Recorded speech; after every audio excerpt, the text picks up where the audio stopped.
Assalamu alaikum, all of you. How are you all?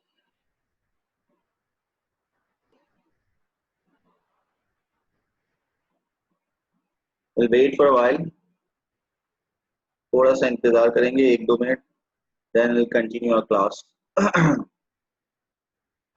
Meanwhile, all the participants will join us. How was your previous week, by the way? How's your experiences going on in online classes?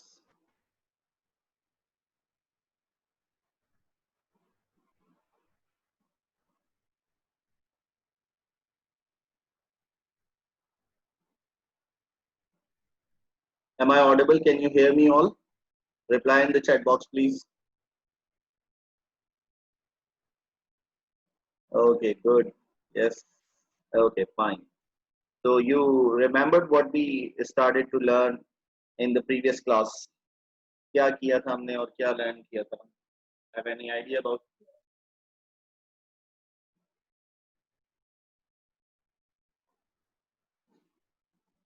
where we left behind? We have read something. You remember? क्या पढ़ा था हमने?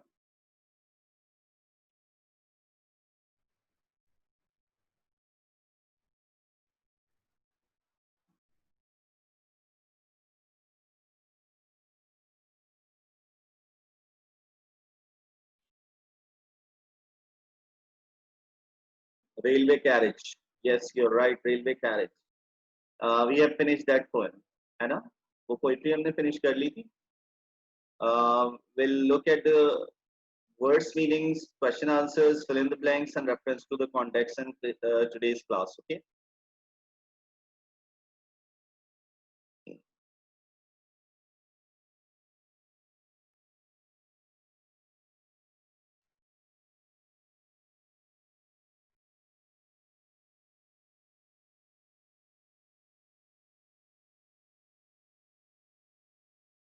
I'm going to share my screen with you all. कुछ चीजें तो हमने इस chapter को तो completely डिस्कस कर लिया था. If something left behind, you are at liberty. You can ask me. I'll be looking at your chat box. So I'll be getting the responses from your side. Okay. I'm sharing my screen with you all.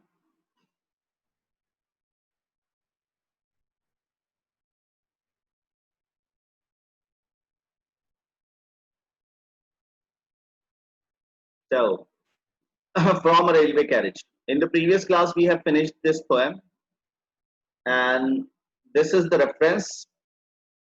Robert Louis Stevenson. You remember the one who has written down the poetry was Robert Louis Stevenson. Okay, a Scottish poet. We have already read about this Robert Louis Stevenson, and even I have shared you a link if you want to know more about this Robert Louis Stevenson. The central idea. This poem tells us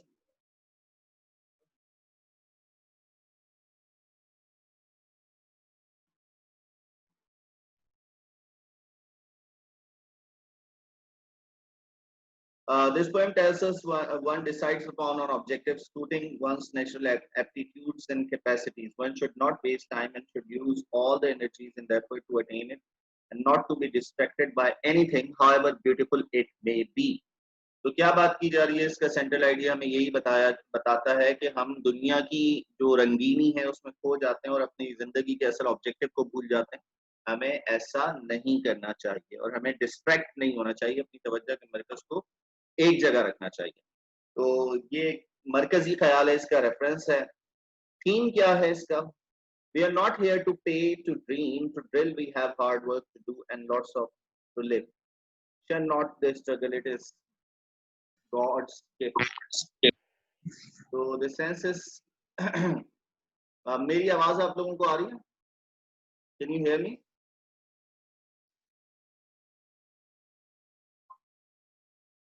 अच्छा, आवाज cut रही है. अब सही हो गई आवाज? Okay okay okay.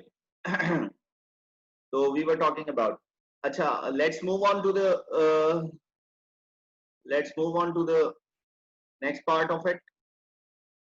Fill in the blanks. ये अच्छा, one more thing I want to tell you here. जब आप जब आप मैं आपको स्क्रीन शो कर रहा हूँ ना, तो what you need to do, आपको अगर स्क्रीनशॉट लेना आता है, you have a button in your keyboard named print screen, जो F1, F2, F3, F4 वाली सीरीज चल रही है, उसमें F12 के बाद एक बटन है print screen का, insert और print screen. So once I show you the question answers and the fill in the blanks, so you just need to take the screenshot. अगर आपने नोट्स अभी तक नहीं लिए तो you just need to take the screenshots. That will help you to remember the things and you may learn it. ठीक है, आप उसको learn कर सकते हैं, याद कर सकते हैं. So you should be very careful. तो आप जब कभी भी मैं आपको शो कर रहा हूँ, fill in the blanks show कर रहा हूँ, या जो है वो सेंट्रल आइडिया शो कर रहा हूँ, या क्वेश्चन आंसर्स शो कर रहा हूँ, तो आप उसका स्क्रीनशॉट ले सकते हो. ठीक है, स्क्रीनशॉट विल हेल्प यू. तो आपको स्क्रीनशॉट हेल्प करेगा. Did you get it? समझ आ रही है? Okay. Fill in the blanks है. The poem From a Railway Carriage is written by Robert Louis Stevenson. He was a Scottish novelist, poet, and essayist. He was born in Edinburgh in 1850. His formal education was greatly interrupted by illness and was frequently taken for holidays. He tried to study engineering than law. ये सारी चीजें हम पिछली class में बहुत detail में discussion कर सकते हैं, तो कर चुके हैं, तो we won't spend too much time here. Embark, start करना, शुरू करना. I've already told you in the previous class. He decided to embark upon a literary career in 1873. उसने जो अपना लिटरेरी करियर है वो शुरू किया कब? 1873. उसकी जो मशहूर नॉवेल्स हैं उसमें ट्रेजर आइलैंड है और किडनैप जो है वो बहुत मशहूर नॉवेल है. ठीक है,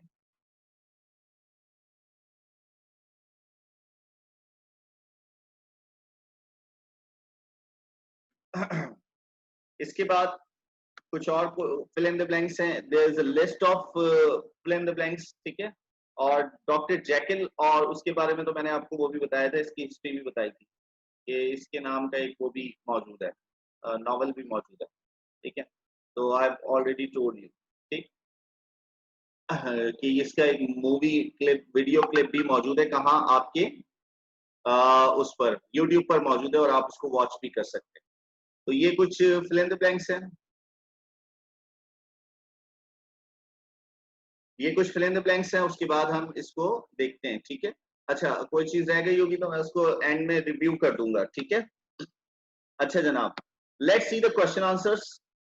क्वेश्चन आंसर्स देखिएगा. What does the poet see from a railway carriage?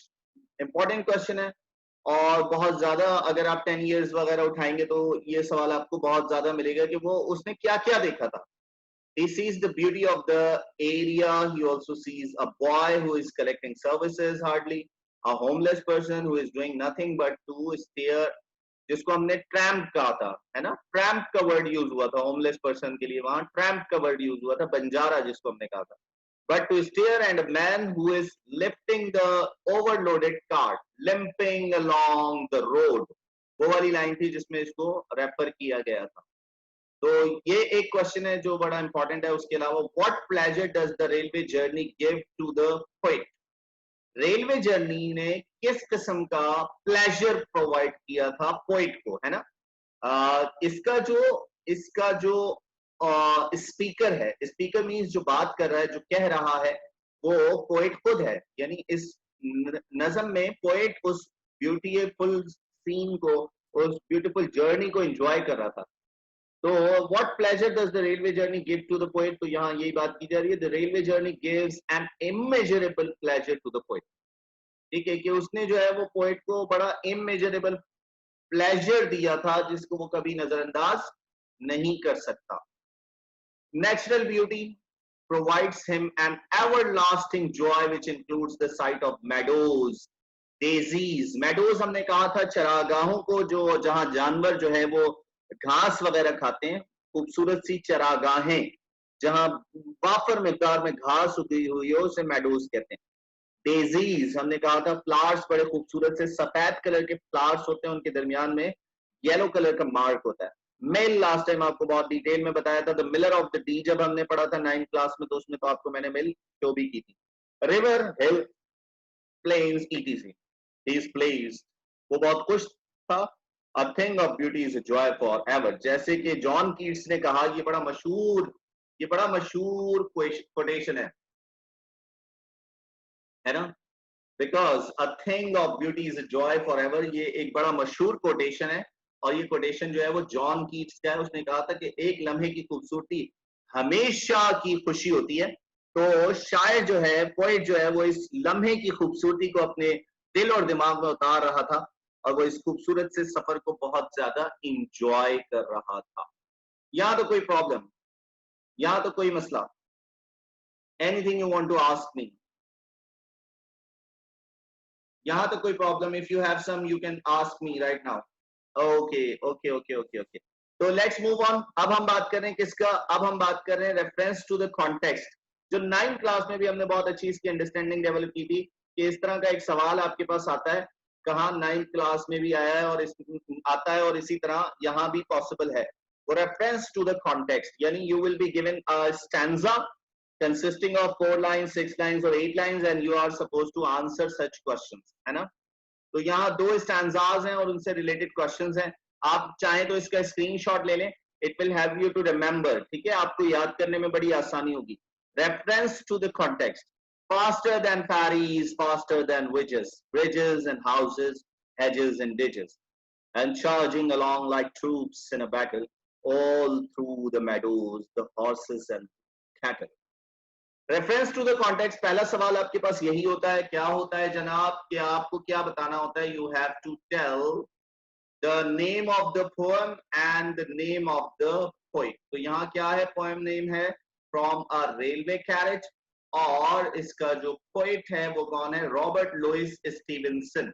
इसमें फिल द ब्लैंक्स के अगर एतबार से बात करें तो आपके पास ज्यादातर ये भी पूछा जाता है कि this beautiful poem from a railway carriage is written by. तो आपको ये चीज तो पता होनी चाहिए. ठीक है, from a railway carriage is written by Robert Louis Stevenson. तो जब कभी भी आप पोइट्री पढ़ रहे हो तो खास तौर पर पोइट्री का नाम और उसके पोइट का नाम जरूर अपने जहन में रखा करें, क्योंकि ये ब्लैंक्स के हवाले से आ जाता है, इसमें पूछ दिया जाता है इस तरह की ब्लैंक्स. फिर हमने क्या कहा, फिर अच्छा एक चीज हमने जो पिछली क्लास में जो है वो हमने उसमें डिस्कस नहीं की थी. किसमें डिस्कस नहीं की थी, कि हमने जो डिस्कस किया था वो क्या डिस्कस किया था, हमने कहा था राइमिंग वर्ड्स. ये देखिएगा, हमने इसको तो डिस्कस किया था, राइमिंग वर्ड्स को डिस्कस किया था हमने. Which is, ditches, battle, cattle, if you remember, है ना. तो ये राइमिंग वर्ड तो हमने डिस्कस किए थे, but there is one more thing. इसमें क्या बोला जा रहा है, देखिए इसमें इस क्वेश्चन में बोला जा रहा है, what figure of speech is used in the first stanza. Figure of speech पूछी जा रही है. एक तो आपके सामने, एक तो क्या है, राइमिंग मौजूद है. इसके अलावा भी एक और चीज मौजूद है, इसके अलावा भी एक और चीज मौजूद है. वो हम क्या कह रहे हैं, वो अभी आपको बताने जा रहे हैं. आपने पढ़ा राइमिंग, ठीक है. राइमिंग जरा गौर कीजिएगा. राइमिंग की जब हम बात करते हैं ना, तो राइमिंग में क्या होता है, राइमिंग में जो वर्ड है उसका एंड साउंड सेम होता है. ये देख रहे हैं, ये देखिएगा, एंड साउंड क्या है, सेम है. क्लियर हुआ. ये एंड साउंड क्या आ रहा है, सेम आ रहा है. ये कहलाते हैं राइमिंग, क्योंकि इनमें क्या होता है, एंड साउंड. बैटल देख रहे हैं, ये बैटल, बैटल और कैटल. तो कैटल जो साउंड है वो रिपीट हो रहा है यहाँ, है ना. तो राइमिंग में जो है वो लास्ट साउंड जो है वो मैच हो रहा होता है. But when we talk about alliteration, alliteration, जब हम एलिट्रेशन की बात करते हैं तो एलिट्रेशन में क्या होता है जनाब, इसमें शुरू वाला जो साउंड है वो मैच करता है. ये देखिएगा, अब इस पहली लाइन को अगर आप देखें तो क्या लिखा हुआ है, फ फ फ. फ साउंड जो है ना, फ साउंड, ये देख रहे हैं, फ repeated sound, the same repeated sound in a single line. 3 बार ये साउंड रिपीट हुआ है. हैव यू सीन दैट, 3 बार. यहां नंबर 1, उसके बाद लेट्स सी ये नंबर 2 एंड नंबर 3. ये देख रहे हैं. अब एलिट्रेशन क्या होता है, एक ही sound, the same sound, if a same sound is repeated in the single line of a poem, it is called alliteration. तो देखिए क्या definition आ रही है. What is the figure of speech used in the first line of a stanza? The first line of the given stanza, alliteration is used. क्या use किया गया है? Alliteration use किया गया है. Alliteration क्या है आगे बताया जा रहा है.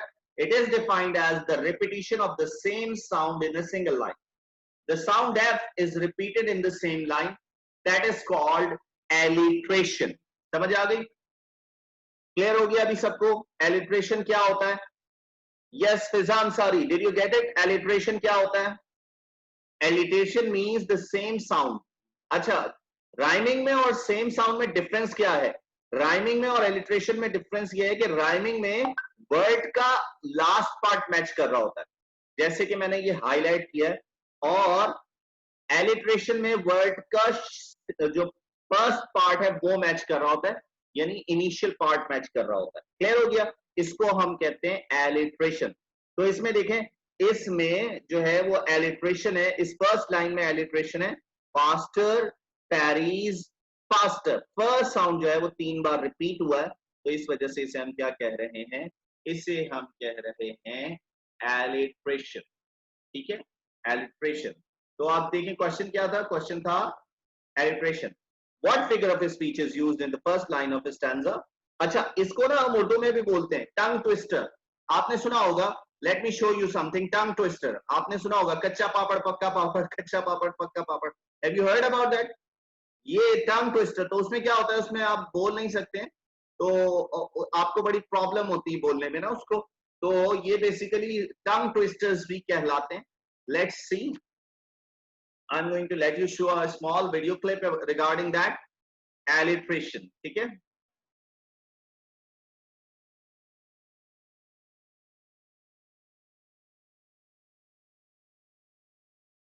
let's see. I'll be showing you a short video about alliteration. ठीक है, you have to watch it and then we'll talk about.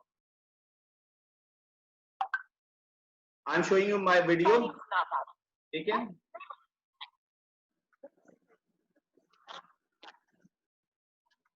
okay, I'm sharing my video with you all.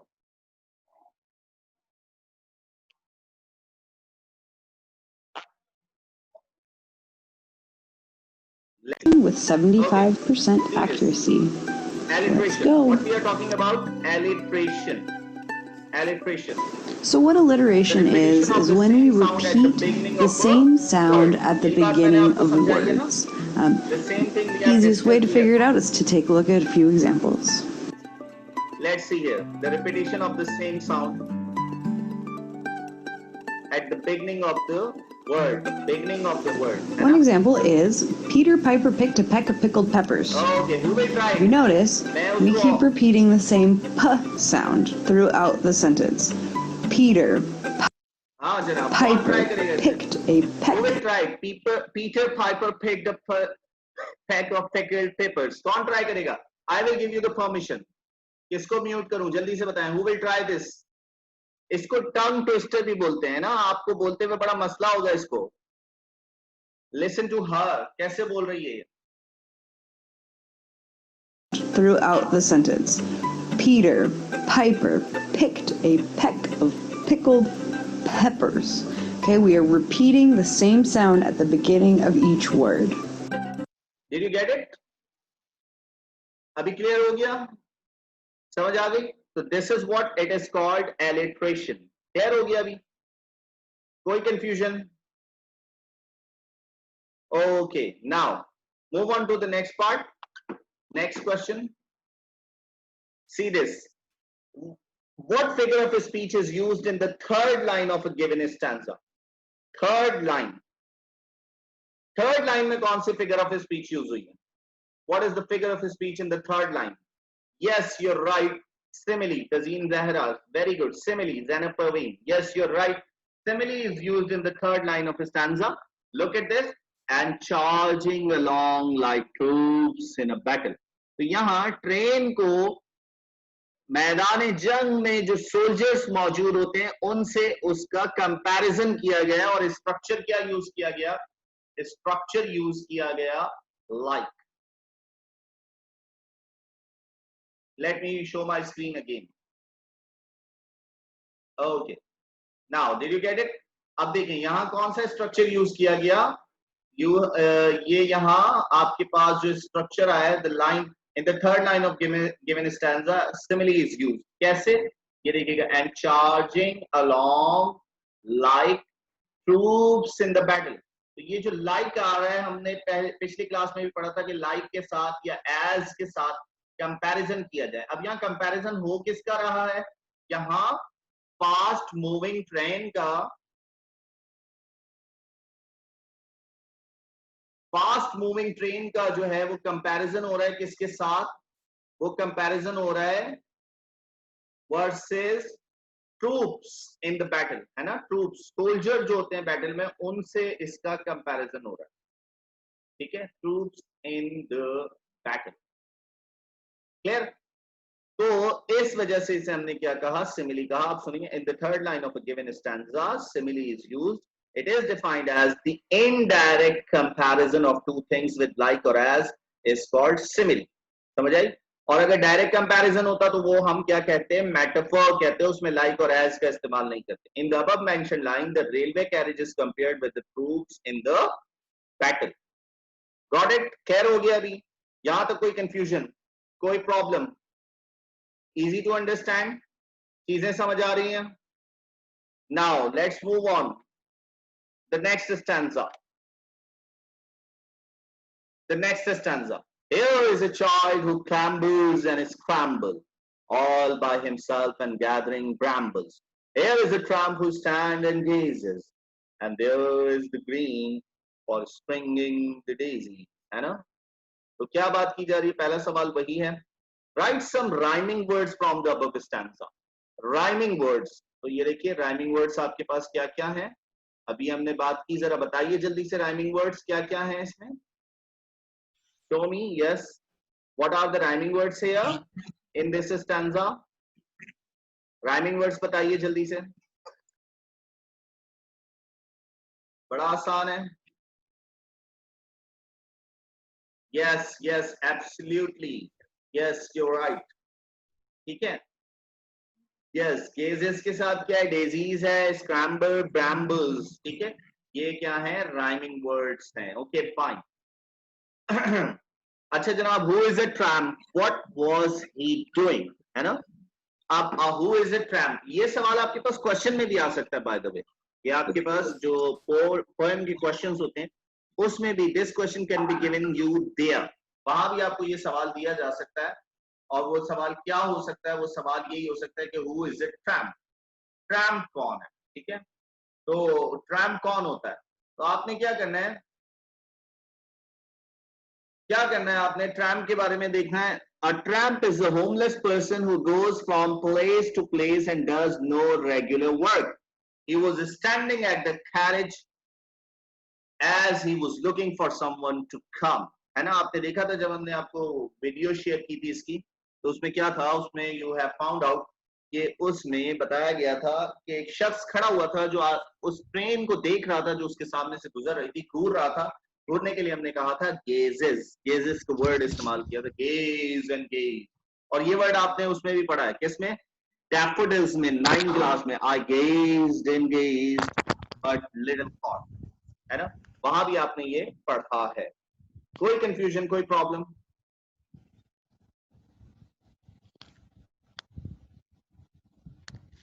Okay. अच्छा, आप में से किसी का साउंड वो जो है ना, वो आपका माइक ऑन है, तो आप में से जिसका भी है वो टर्न ऑफ कर ले, है ना. मुझे स्क्रीन जो है ना वो करने के बाद फिर देखना पड़ेगा. तो I would request you all कि जिसका माइक ऑन है वो टर्न ऑफ कर ले. And why I will permit you if you want to say something. ठीक है.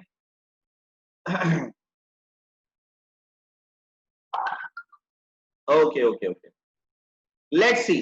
अब आपको पता है ना, जिस तरह आपके पास 9th क्लास में यू हैड सम इडियम्स. अच्छा, are you people taking screenshot? आप लोग इसके स्क्रीनशॉट ले रहे हैं? बाय द वे, मैंने आपसे शुरू में ही कहा था कि you must take the screenshot. It will help you to learn screenshot का तरीका भी मैंने बताया, वैसे आप स्क्रीनशॉट मोबाइल में भी ले सकते हैं अगर आप लोग मोबाइल से कनेक्टेड है, ठीक है। तो must take screenshot, it will help you, आपको लर्निंग करने में आसानी होगी if you did not buy the notes still. अच्छा जनाब, तो what I was telling you कि आपके पास कुछ जो है वो क्या थे, आपके पास कुछ इडियोमैटिक स्ट्रक्चर्स थे जो आपने 9th क्लास में भी पढ़े। इन द सेम सेंस यहां भी आपके पास कुछ इडियम्स मौजूद हैं। उनमें कौन कौन से? In all at once, all the same, all alone, all about, है ना। तो इन ऑल मीन्स कंप्लीटली, मुकम्मल। There are 4 eggs in all in the basket, यानी जो टोटल एग्स की तादाद है बास्केट में वो कितनी है? 4 इन ऑल, मुकम्मल तौर पर, कंप्लीटली। ऑल एट वंस, अचानक, suddenly is the second word for this, all at once, है ना। all at once, all at once means suddenly, अचानक। all at once the rain started to fall, अचानक बारिश क्या हो गई? शुरू हो गई। तो उसके लिए हम क्या करते हैं? all at once, all at once for the rain started to fall। all the same means completely similar to others, all the same means completely similar to others, there's no difference at all the same, है ना। this matter is all the same to me, ये मसला मेरे लिए बिल्कुल same है दूसरे मसलों की तरह। clear? all alone, what does that mean? all alone, left alone, lonely, अकेले रह जाना, बिल्कुल तन्हा रह जाना, all alone। A soldier destroyed the enemy for all alone in the war, है ना। क्या हुआ कि सोल्जर ने एनिमीज को जो डिस्ट्रॉय किया, all alone in the war, यानी अकेले ही पूरे के पूरे दुश्मनों को क्या कर दिया? उस सिपाही ने डिस्ट्रॉय कर दिया, खत्म कर दिया। ऑल अलोन यानी मुकम्मल तौर पर अकेला, तन्हा, उसने जंग में तमाम दुश्मनों को शिकस्त दे दी, उन्हें डिस्ट्रॉय कर दिया, तबाह बर्बाद कर दिया। ऑल अबाउट किसी खास चीज के बारे में, है ना। It is all about the corruption spreading in the country, ये सारी चीजें किसके बारे में? मुल्क में फैली हुई करप्शन के बारे में, ऑल अबाउट। तो these are some idiomatic structures, ये आपके पास कुछ इडियोमैटिक स्ट्रक्चर्स थे जो आपको हेल्प करने वाले थे किस चीज में? आपको आपके पेपर में जो एक क्वेश्चन आता है जिसमें आपको करना ये होता है कि you are suppose to make sentences, तो आपको इसमें सेंटेंसेस फॉर्मेशन करनी होती है। कुछ आपको इडियम्स दिए जाते हैं, उन इडियम्स में कुछ प्रोवर्ब्स भी मौजूद होते हैं और कुछ फ्रेजेस भी मौजूद होते हैं और इडियम्स भी मौजूद होते हैं। तो ये कुछ इडियम्स थे। ऑल इसमें कॉमन है वर्ड ऑल, तो ऑल को अगर हम प्रेपोजिशन के साथ लगा दें, आर्टिकल के साथ लगा दें, एडजेक्टिव के साथ लगा दें, तो इट मेक्स डिफरेंस, उसके मीनिंग चेंज हो जाते हैं। जैसे इफ यू रिमेंबर, अगर आपको याद हो तो हमने बात की थी लुक, लुक। तो अगर मैं इसके साथ क्या कर दूं, लुक एट का मतलब क्या होता है? To steer something very with a great interest, है ना। टू स्टीयर यानी बहुत गौर से किसी चीज को देखना।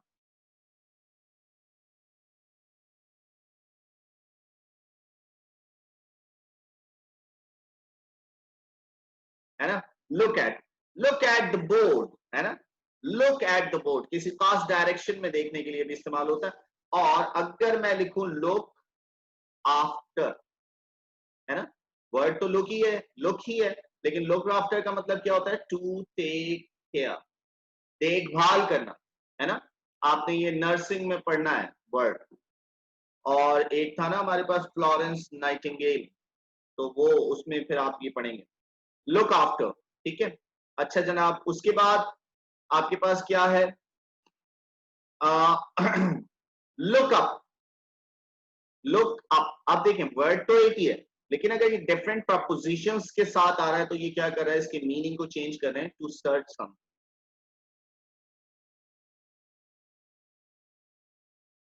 From the book, magazine,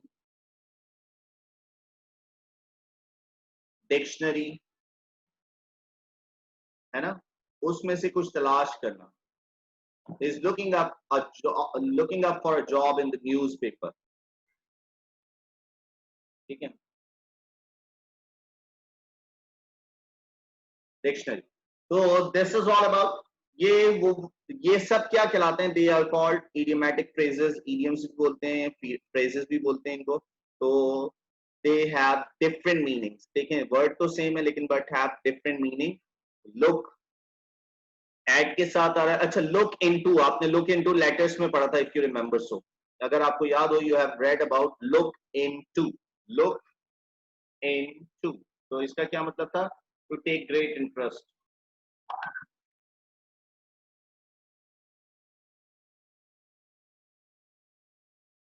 To take great interest, look into the matter, है ना। तो wait, let me share now, got it, अब आ रही है। look at, तो देखिए look at का मतलब to stare something with great interest, किसी चीज को बहुत गौर से देखना, बोर्ड की तरफ देखना, किसी खास डायरेक्शन में देखना। look after means to take care, देखभाल करना, और look up, तलाश करना, सर्च करना, to search something from the book, magazine or dictionary। look into, to take great interest, किसी चीज में गहरी दिलचस्पी रखना।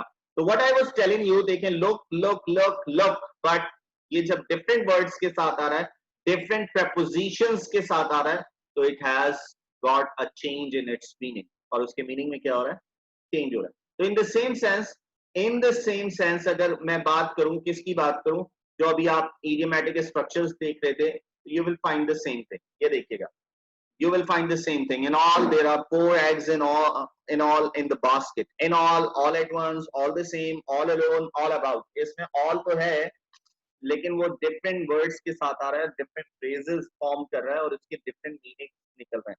तो ये बात समझाने की कोशिश कर रहा था। तो इडियम्स भी हम साथ साथ इसी तरह चैप्टर्स में, जिस तरह हमारी प्रीवियस प्रैक्टिसेस रही हैं कि जो भी हमारे पास कुछ इडियोमैटिक स्ट्रक्चर्स थे या इस तरह की चीजें थी, तो हम उनको इसी तरह डिस्कस किया करते थे। तो will do the same thing. यहां तक इस चैप्टर में कोई प्रॉब्लम, किसी को कोई चीज ना समझ आई हो, कोई problem, anything you want to ask me, और यू थिंक कि ये चीज दोबारा हो जाए, और जो है वो अगर कोई भी चीज,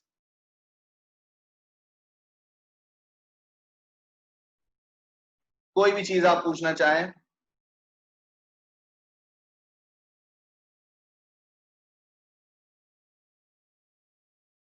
anything you want to ask. Okay, central idea, Yusra Shahid, central idea बता दूं, और किसी को कोई problem, anything you want to ask me, just central idea repeat कर लूं, है ना, नथिंग एल्स। चलें, सेंट्रल आइडिया में आपको एक और बता देता हूं, ठीक है।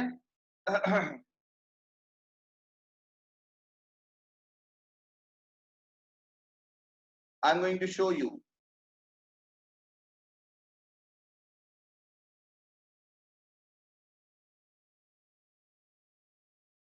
I am sharing my screen with you, let's see, मैं इसको थोड़ा सा डिटेल्ड से, हाँ,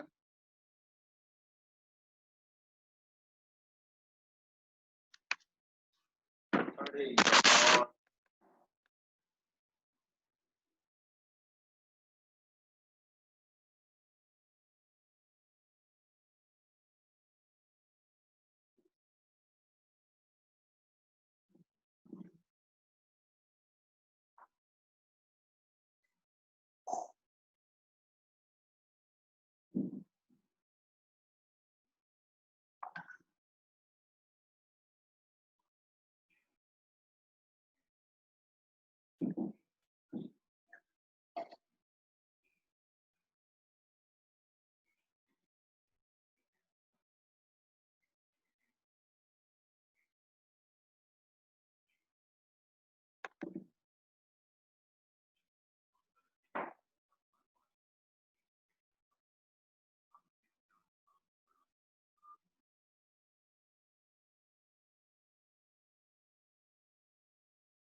hello,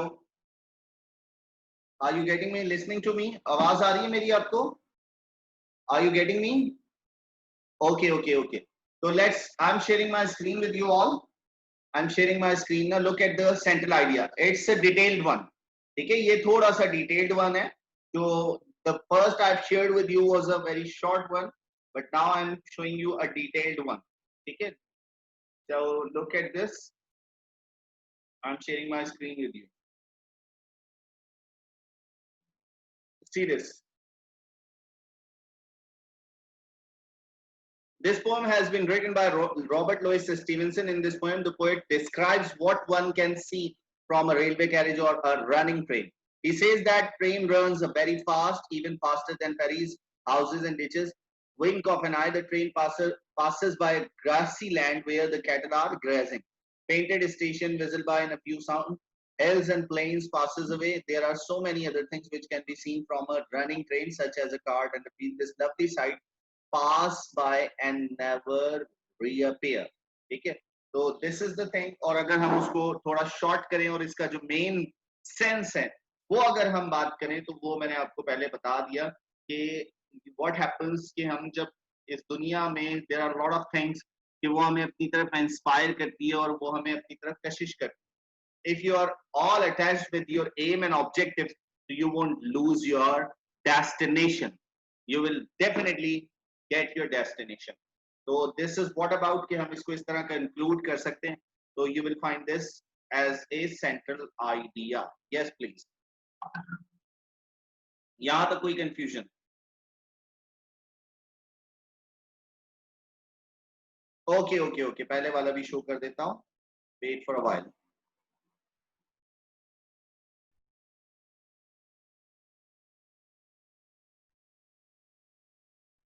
Wait for a while. Give me a second. I'm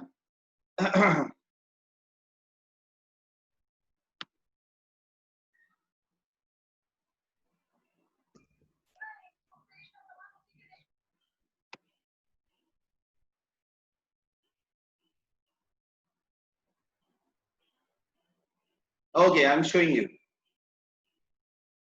See this. This is all about the conclusion. This is all about the message we get from. Okay? Look at this. You want to take a screenshot of this so you could. This poem tells that one decides upon on objective suiting. है ना? ये poetry क्या बताती है कि हम जो खूबसूरत चीजें हैं उनको देखकर बहुत ज्यादा मुतासिर हो जाते हैं. वंस नेचुरल एप्टीट्यूड जो हमारी कुदरती एक सेंस है and capacities. One should not waste time. एक इंसान को अपना वक्त जाया नहीं करना चाहिए. And should use all the energies in the effort to attain it. अपनी तमाम तर एनर्जी अपने मकसद को हासिल करने के लिए लगानी चाहिए. And not to be distracted by anything. और किसी भी चीज की चकाचौंध को देखकर उससे डिस्ट्रैक्ट नहीं होना चाहिए. However beautiful it may be. हालांकि वो बहुत ज्यादा खूबसूरत ही ना हो. तो you can take the screenshot of this as well. ठीक है. अच्छा, आप में से कौन अनम्यूट किया हुआ है अपने आप को? Syeda Munazza, mute yourself please. Munazza, yes, okay, fine. I was hearing your noise here. Okay. Screen show नहीं हो रही. कौन सी वाली स्क्रीन शो नहीं हो रही? Look at this. आप देखें. Did you get it? Screen आ गई. Got the screen? Have taken the screenshot. Okay, okay, okay, fine. चलें जनाब. तो ये हमारा सेकेंड चैप्टर भी अपने इख्तिताम को पहुंचा. यहां तक कोई सवाल, कोई कंफ्यूजन, आप कोई बात जो आप पूछना चाह रहे हो, यू समथिंग लेफ्ट बिहाइंड और anything you want to tell me? Nothing left behind. Huda Waheed, put your GR number along with your name as the other participants have done. Huda Waheed. Okay, so I have marked your attendance as well. Okay, I have taken your attendance.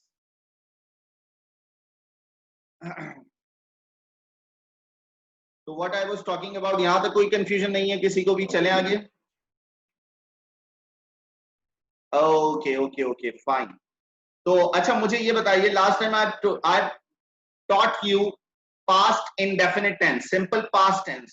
किन किन लोगों ने practices की, जरा मुझे बताएंगे? How many of you have practised it well? आप में से किस किस ने प्रैक्टिस की?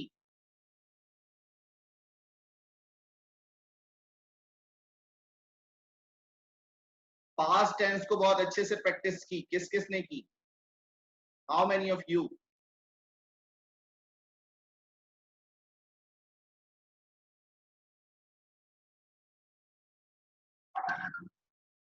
ओके,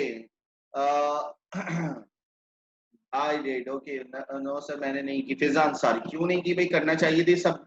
और I would request all of you कि आप लोग उसकी जरूर प्रैक्टिस करें, ताकि आपको आगे वाले जो टॉपिक्स हैं उनमें कोई प्रॉब्लम ना हो, ठीक है ना? तो अगर आप लोग इसी तरह करते रहेंगे, प्रैक्टिस साथ साथ आपकी चलती रहेगी, तो you won't face any problem till the end of the course ना, तो आपको कोई प्रॉब्लम नहीं होगी। मैंने कोई वर्कशीट भी आपको बताई थी सिंपल पास्ट की, आप में से वो किसी ने ट्राई की? एक वर्कशीट नंबर 7 मैंने आपको कही थी।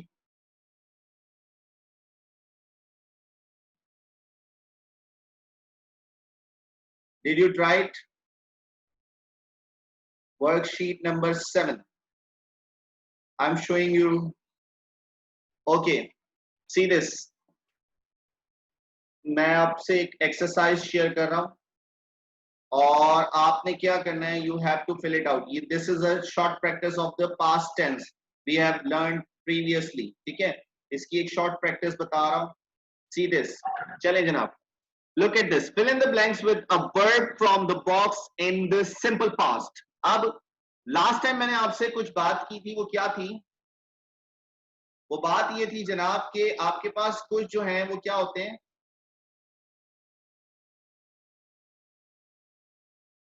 कुछ आपके पास वर्ब्स होते हैं जो रेगुलर होते हैं या इररेगुलर होते हैं, ठीक है? रेगुलर होते हैं या इररेगुलर होते हैं, मैंने इस पर भी बात की थी आपसे, इफ यू रिमेंबर। अगर आपको याद हो तो हमने कहा था कि कुछ वर्ब आपके पास रेगुलर होते हैं और कुछ इररेगुलर वर्ब्स होते हैं। मुझे नोट्स में तो एग्जैक्टली नहीं पता कि कौन सा नंबर है उसका, लेकिन I will look at this. ये वाली एक्सरसाइज देखिएगा जरा, और लेट्स मूव ऑन, और आपने इसको फिलअप करना है, ठीक है? फिलअप करना है। There are 11 fill in the blanks. अच्छा, एक चीज और, जरा पहले ये देखेंगे कौन सी फॉर्म्स हैं, ये जरा मुझे कोई बताएगा, which form of verbs are these? ये कौन सी फॉर्म ऑफ verbs हैं?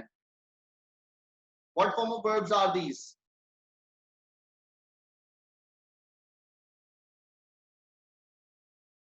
Yes, first form of verb है, इसको रूट फॉर्म भी बोलते हैं। क्या बोलते हैं? रूट फॉर्म भी बोलते हैं, रूट फॉर्म भी बोलते हैं। अच्छा, इसमें कुछ जो है देखिए, इसमें अगर ज्यादातर अगर आप देखें तो सब की सब जो है वो क्या है, इररेगुलर हैं, क्योंकि इसमें ईडी लगकर नहीं बनती किसी की भी। ब्रेक की बताइएगा प्लीज, ब्रेक की क्या बनेगी? सेकंड और थर्ड फॉर्म ब्रेक की, what will be the form? Break, broke और ब्रोकन। स्विम, स्विम की क्या बनेगी? स्वयं, स्वयं और स्वम, ठीक है? तो लुक एट दिस, इसी तरह अगर हम बाकी भी देखें तो सबकी डिफरेंट फॉर्म्स हैं, सबकी फॉर्म डिफरेंट है ना? अब जरा देखिएगा, what will be the answer? She dash a cake an hour अगो, क्या होना चाहिए?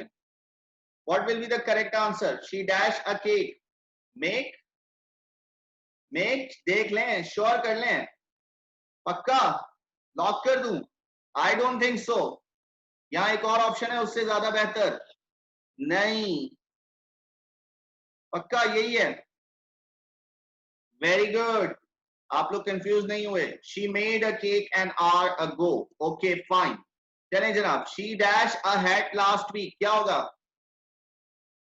She dash a hat last week, bought, very good, bought, B-O-U-G-H-T, buy की second form. She bought a cat, sorry, she bought a hat last year. The boy dashed a letter yesterday, क्या होना चाहिए? wrote. Okay जनाब, wrote. WROTE, wrote. The dash in the C for an R क्या होगा?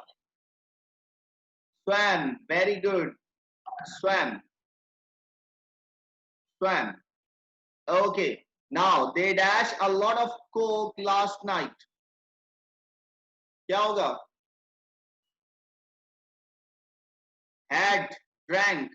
अच्छा, यहाँ drank ज्यादा बेहतर होगा क्योंकि had आगे आ रहा है हमारे पास आगे की blanks में. They drank.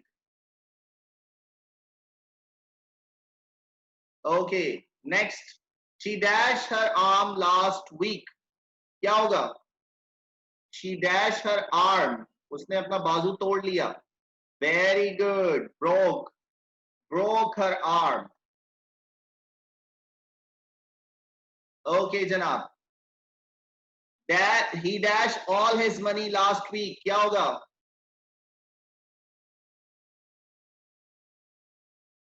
Spent. अच्छा, spent की second और third form क्या है? Spent. Second और third form जो है आपके पास वो है SPENT. Spent और spent. Past participle और past form जो है वो spent है इसकी, ठीक है? SPENT, spent. Clear? चलें जनाब, spent. Spent. Okay. Dash, she dashed a bath 2 minutes ago. क्या होना चाहिए? हाँ, अब सही है ना. Had. देखिए अगर हम वहां had पुट कर देते तो यहाँ drank तो नहीं पुट कर सकते थे. तो क्या होगा? She had a bath 2 minutes ago. वो 2 मिनट पहले नहाई थी. ठीक है? She had a bath. He dashed his wallet last night. क्या हुआ होगा? Lost. Very good. Lost. हो गया. Lost is the second form of lose. She dashed on the old chair a minute ago. क्या होगा? Sat. Very good. Sat. Great. Okay, Janab. She dashed the clothes yesterday. Absolutely washed. Okay, we have done that exercise. Clear हुआ? So hopefully you won't get any confusion regarding this. Wash होगा या washed होगा? Washed. Yes, we should put the second form of verb here. We cannot put the first form because we are talking about past indefinite. Simple past की बात करें तो हमें कौन सी form put करनी होगी? हमें जो है ईडी वाली फॉर्म पुट करनी होगी. ठीक है. अच्छा, इसमें देखें ये जो वर्ड आया है वॉश्ड, ये क्या है? रेगुलर वर्ब है. क्यों है रेगुलर? बिकॉज इसमें ईडी लगाकर हम इसका क्या बना रहे हैं? सेकंड और थर्ड फॉर्म बना रहे हैं. ठीक है. और बाकी सब क्या है? बाकी सब क्या है? बाकी ऑल वर्ब्स क्या हैं? इररेगुलर हैं. क्लियर हो गया अभी? No issue at all? Okay, very well. चलें जरा जल्दी से इसको फिलअप करें. Exercise B. Exercise B. Fill in the blanks with the simple past of the verbs in bracket.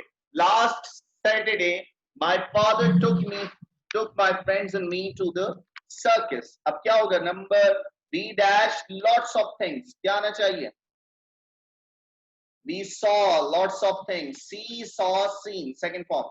My father dashed some popcorn and orange. क्या होगा? Bought. Very good. Bought. My father bought some popcorn and orange. Okay, जनाब. उस orange juice. We dash the popcorn. क्या होगा?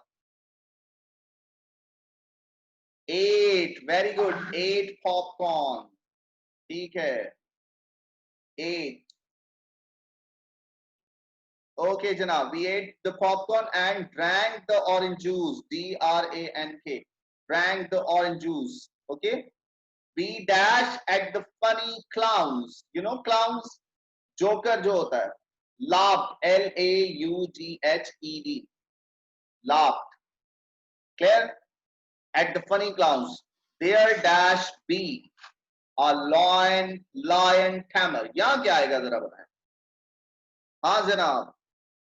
Been for so sure Sadia Wasim. Are you sure? देख लें been तो third form होती है. Been is the third form of verb. B की थर्ड फॉर्म बीन होती है. No no no Yusra Shahid, ये तो जेरंड फॉर्म है, आईएनजी फॉर्म है, फोर्थ फॉर्म है. No first form. Yes Rabia Rahim, you are absolutely right.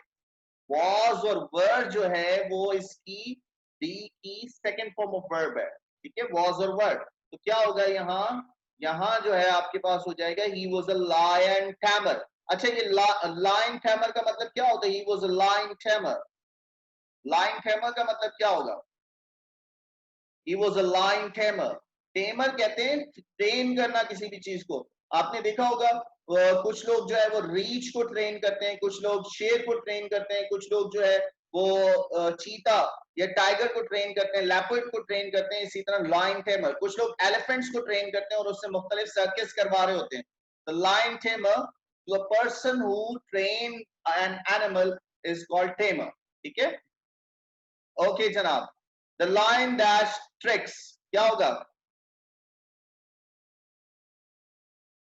The lion did trick. Very good. The lions did trick.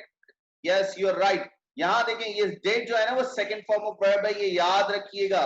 याद रखिएगा कि do, did और done. Do फर्स्ट फॉर्म है, did सेकंड फॉर्म है और done third form भी है. इवन के नेगेटिव और इंटरोगेटिव बनाते वक्त do not, did not और हम लगाते ही है, लेकिन इसकी फॉर्म ऑफ वर्ब क्या है. did इसकी सेकंड फॉर्म है. lions did tricks. they jumped. JUMPED. jumped through the hoops. है ना. hoops मतलब वो जो गोल कलर के गोल रिंग होते हैं उसमें से छलांग मारते हैं. A girl dash on an elephant. क्या होगा. Road. Very good Tazeen Zahra, absolutely. अच्छा इसकी थर्ड फॉर्म क्या होती है. Ride, road, ridden. RODE road. A girl road. आपने देखा कभी. A girl rode an elephant around the ring. We all had a wonderful time. Had a wonderful time. हमारा वक्त बहुत अच्छा गुजरा. We all had a wonderful time. यहां तक कोई कंफ्यूजन किसी को. क्लियर हो गया अभी. देखें प्रैक्टिस बहुत जरूरी है. You should practice. you should practice very well to all these things to become a good understanding, having a good understanding about the topic. ठीक है, तो कोशिश करें इसकी बहुत अच्छे से प्रैक्टिस करें. अब जरा नेगेटिव और इंट्रोगेटिव की बात कर लें. Negative and interrogative. ये देखिएगा आपने मुझे बताना है. नेगेटिव और इंट्रोगेटिव बनाना है. देखिए ये प्लस का साइन कह रहा है नेगेटिव, माइनस का साइन कह रहा है पॉजिटिव. Go shopping. तो क्या होगा. जेन डिडंट गो शॉपिंग. आप अपना नाम लगा सकते हैं, फरहान का नाम लगा सकते हैं, कामरान का नाम लगा सकते हैं, जिसका नाम आपको अच्छा लगे आप लगा सकते हैं. जनाब क्लीन द हाउस. पॉजिटिव बनेगा नेगेटिव बनेगा. चलें कंप्लीट करें. Clean the house positive sentence बनाएं. क्लीन द हाउस क्या बनेगा सेंटेंस. यस पॉजिटिव बनाए जल्दी से. We are having just 3 minutes left behind. क्या बनेगा quickly. Clean the house. Hira cleaned the house. very good. Hafsa cleaned the. सारा अच्छा cleaned. यूसरा सारा cleaned the house. ed form लगेगी. सेकंड फॉर्म पास्ट टेंस बना रहे हैं, सेकंड फॉर्म ऑफ वर्ब लगाना है. सारा cleaned the house. okay very good. she cleaned the house. अच्छा feed the cat. feed the cat. quickly feed the cat. yes feed the cat का क्या बनेगा. she fed the cat. yes absolutely right Navira. fed is the second form of verb. fed and fed is the second form of verb. yes Hina fed the cat. Maria fed the cat. yes okay very good very good. Mary, Mary ने telephone किया, बताओ क्या होगा? या अली ने Mary को telephone किया? She didn't telephone Mary, very good. अच्छा मैरी क्योंकि नाम है, प्रॉपर नाउन है, तो इसको मस्ट बी कैपिटल वन, ठीक है, मैरी का एम कैपिटल होगा। Ahmed telephoned, Ahmed did not telephone Mary. Telephone एक वर्ब भी है, यहाँ नाउन भी है और वर्ब भी है, लेकिन यहाँ वर्ब के तौर पर इस्तेमाल हुआ है, फोन करने के सेंस में इस्तेमाल हुआ है, ठीक है। अच्छा जनाब, दैट इज ऑल अबाउट, हमने बहुत अच्छे से अपनी अंडरस्टैंडिंग डेवलप की और आज हमारा ये टॉपिक कंप्लीटली फिनिश हो गया है। यहाँ तक कोई प्रॉब्लम किसी को? Because we have finished our time, और आज का टाइम इतनी तेजी से गुजरा कि कुछ पता भी नहीं चला। Is that the same feeling you all have? ऐसी ही फीलिंग्स है आपकी? हमारी क्लास बहुत जल्दी खत्म हो गई। Very good.